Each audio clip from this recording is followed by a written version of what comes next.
These are the terms of the covenant the Lord commanded Moses to make with the Israelites in Moab, in addition to the covenant he had made with them at Horeb. Moses summoned all the Israelites and said to them, Your eyes have seen all that the Lord did in Egypt to Pharaoh, to all his officials, and to all his land. With your own eyes you saw those great trials, those signs and great wonders. But to this day the Lord has not given you a mind that understands, or eyes that see, or ears that hear. During the 40 years that I led you through the wilderness, your clothes did not wear out, nor did the sandals on your feet. You ate no bread and drank no wine or other fermented drink. I did this so that you might know that I am the Lord your God.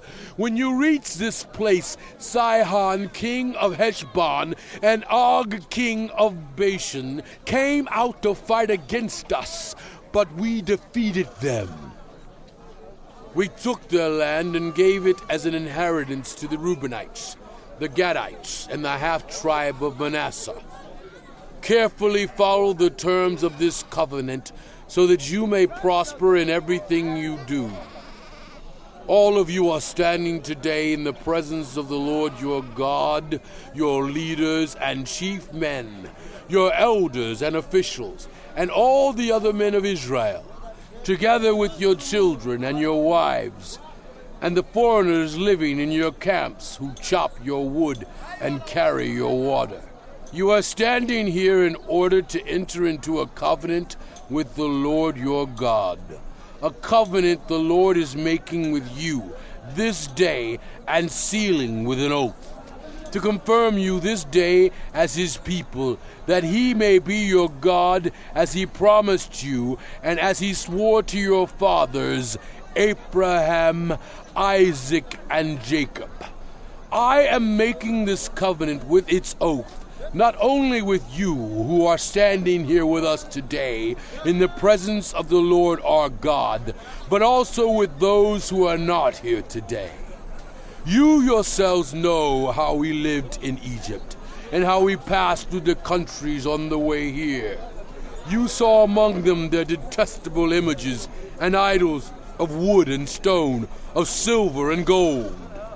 Make sure there is no man or woman, clan or tribe among you today whose heart turns away from the Lord our God to go and worship the gods of those nations. Make sure there is no root among you that produces such bitter poison.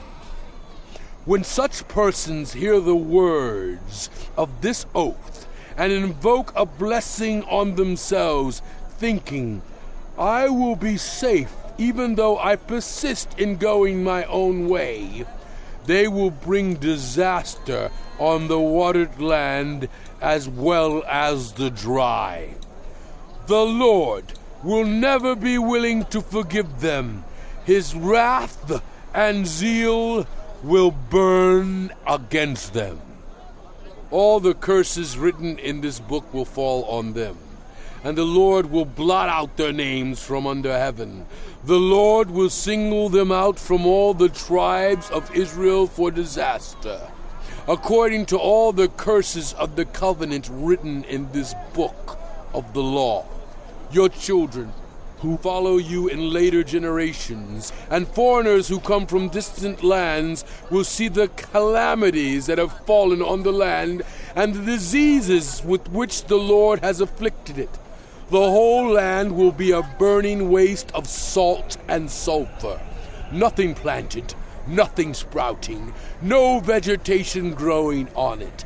It will be like the destruction of Sodom and Gomorrah, Admah, and Zeboim, which the Lord overthrew in fierce anger. All the nations will ask, why has the Lord done this to this land? Why this fierce burning anger? And the answer will be, it is because this people abandoned the covenant of the Lord, the God of their ancestors, the covenant he made with them when he brought them out of Egypt. They went off and worshipped other gods, and bowed down to them, gods they did not know, gods he had not given them. Therefore, the Lord's anger burned against this land, so that he brought on it all the curses written in this book. In furious anger and in great wrath, the Lord uprooted them from their land and thrust them into another land, as it is now. The secret things belong to the Lord our God, but the things revealed belong to us and to our children forever, that we may follow all the words of this law.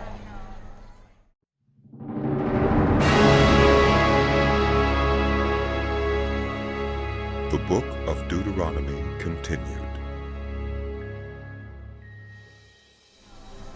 When all these blessings and curses I have set before you come on you, and you take them to heart wherever the Lord your God disperses you among the nations, and when you and your children return to the Lord your God and obey him with all your heart and with all your soul, according to everything I command you today, then the Lord your God will restore your fortunes and have compassion on you, and gather you again from all the nations where he scattered you.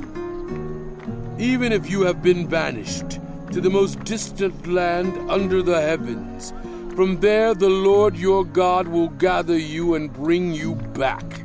He will bring you to the land that belonged to your ancestors, and you will take possession of it. He will make you more prosperous and numerous than your ancestors. The Lord your God will circumcise your hearts and the hearts of your descendants, so that you may love him with all your heart and with all your soul and live. The Lord your God will put all these curses on your enemies who hate and persecute you. You will again obey the Lord and follow all his commands I am giving you today. Then the Lord your God will make you most prosperous in all the work of your hands and in the fruit of your womb, the young of your livestock and the crops of your land. The Lord will again delight in you and make you prosperous, just as he delighted in your ancestors. If you obey the Lord your God and keep his commands and decrees that are written in this book of the law, and turn to the Lord your God with all your heart and with all your soul. Now what I am commanding you today is not too difficult for you or beyond your reach. It is not up in heaven, so that you have to ask, who will ascend into heaven to get it and proclaim it to us so we may obey it? Nor is it beyond the sea, so that you have to ask, who will cross the sea to get it and proclaim it to us so we may obey it? No, the word is very near you. It is in your mouth and in your heart, so you may obey it.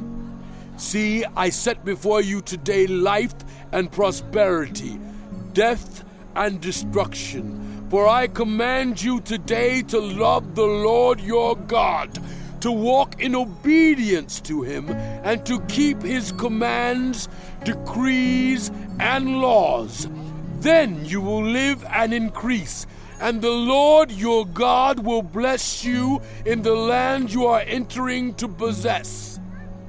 But if your heart turns away, and you are not obedient, and if you are drawn away to bow down to other gods and worship them, I declare to you this day that you will certainly be destroyed. You will not live long in the land you are crossing the Jordan to enter and possess. This day I call the heavens and the earth as witnesses against you, that I have set before you life and death, blessings and curses. Now choose life, so that you and your children may live, and that you may love the Lord your God. Listen to his voice and hold fast to him. For the Lord is your life, and he will give you many years in the land he swore to give to your fathers, Abraham, Isaac, and Jacob.